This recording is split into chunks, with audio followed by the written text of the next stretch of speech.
नमस्कार दोस्तों, मैं डॉक्टर विनय सिंह आज आपसे फिर मुखातिब हूँ एक नई समस्या लेके। दोस्तों, ये समस्या आप सब देख रहे होंगे क्योंकि सर्दियों ने हमारे घरों में, हमारे जीवन में, हमारी स्किन पे दस्तक देनी शुरू कर दी है।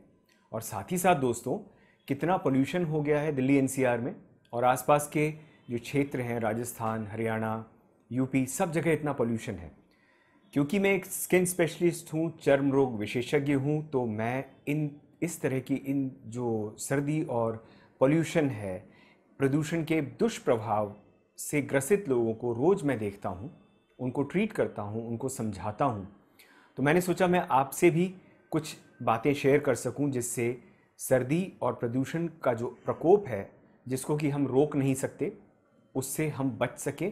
कुछ छोटी छोटी चीज़ें हैं जिनको अगर हम ध्यान में रखें तो हमारा जीवन, हमारी स्किन, हमारे बाल, हमारे नाखून काफ़ी अच्छे हो सकते हैं इस मौसम में। सबसे पहले हम बात करें सर्दियों की। खुश्क मौसम है, ठंडी हवा चलती है और इस सर्दी के मौसम में हमें गर्म पानी से नहाना ही पड़ता है।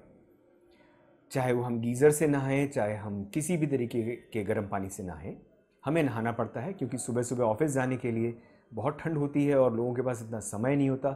मेरे अपने पास इतना समय नहीं होता दोस्तों कि मैं पानी को काफ़ी देर तक रूम टेम्परेचर पे लाऊं और फिर नहाऊं।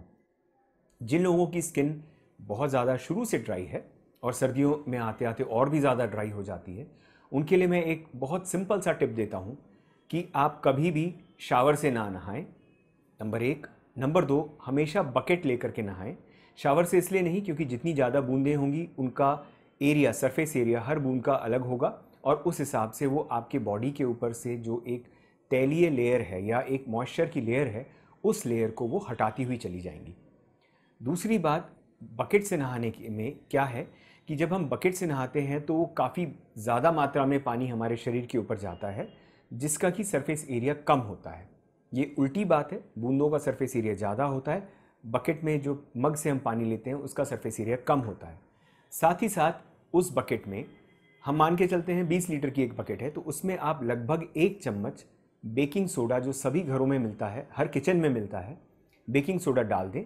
चाहे पानी गर्म हो चाहे निवाया हो, और उससे अगर आप नहाएंगे तो आपको जो आपकी स्किन है जो ड्राई हो रखी है उसमें काफ़ी मदद मिलेगी।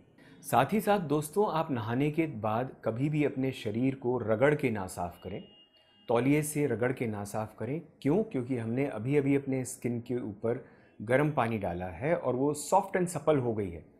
तौलिए से रगड़ने से जो मॉइस्चर थोड़ा बहुत बचा भी हुआ है वो बिल्कुल पूरी तरह से साफ़ हो जाता है और हमें फिर ड्राइनेस महसूस होती है। कोशिश करें कि तौलिए को डैब करके अपनी स्किन को सुखाएं और जब वो बहुत हल्की सी उसमें गीलापन है स्किन में, तब आप कोई भी एक ऑयल बेस्ड मॉइस्चराइज़र अपनी पूरी बॉडी पे लगाएं। खास करके उन जगहों पे ज़रूर ज़्यादा लगाएं जहाँ पर कि आपको ज़्यादा ड्राइनेस होती है। तो ये तो है आपकी स्किन के लिए।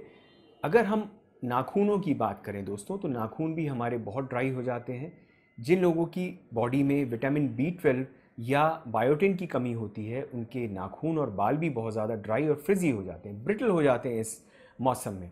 तो इसके लिए आपको हरी सब्जियां, ऐसी सब्जियां जो कि ज़मीन के अंदर उगती हैं, वो खानी ज़रूरी होती है। नेचर ने भी इस वक्त हमें गाजर, मूली, इस तरह की बहुत सारी चीज़ें दी हुई हैं। और ज़्यादा ब्रिटल हैं तो आप अपने डॉक्टर से सलाह लें, वो आपको एक सही मात्रा का मल्टीविटामिन बताएंगे जिससे कि आपको फ़र्क पड़ेगा और आपके नाखून ठीक हो जाएंगे। बाल भी हमारे सर्दियों से एक्सपोज होकर के, ठंडी हवा से एक्सपोज होकर के, पोल्यूशन से एक्सपोज होकर के बहुत फ्रिजी हो जाते हैं। और अगर हम अपने बालों को रोज़ ना धोएं तो वो टूटते हैं, अगर हम रोज़ धोते हैं तो भी टूटते हैं, और रोज़ धोने के बाद हमें ज़ुकाम जैसी चीज़ भी हो सकती है जो कि बहुत सारे लोगों में बड़ी कॉमन है।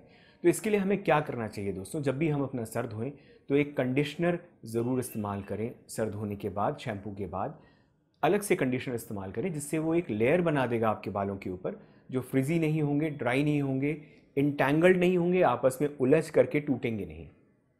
और अगर आप कोई हेयर ऑयल यूज़ करते हैं तो अगर आप हफ्ते में 2-3 बार सर धोते हैं तो हेयर ऑयल यूज़ करें, अगर उससे कम धोते हैं तो बिल्कुल भी यूज़ ना करें। उसका रीज़न है कि हेयर ऑयल हम जितना भी यूज़ करेंगे वो हम बाहर घूमते हैं, सारी डर्ट, सारा पोल्यूशन उस हेयर ऑयल में एब्जॉर्ब हो जाएगा और उसके बाद फिर आपको डैंड्रफ या खुजली इस तरह की चीज़ें करेगा।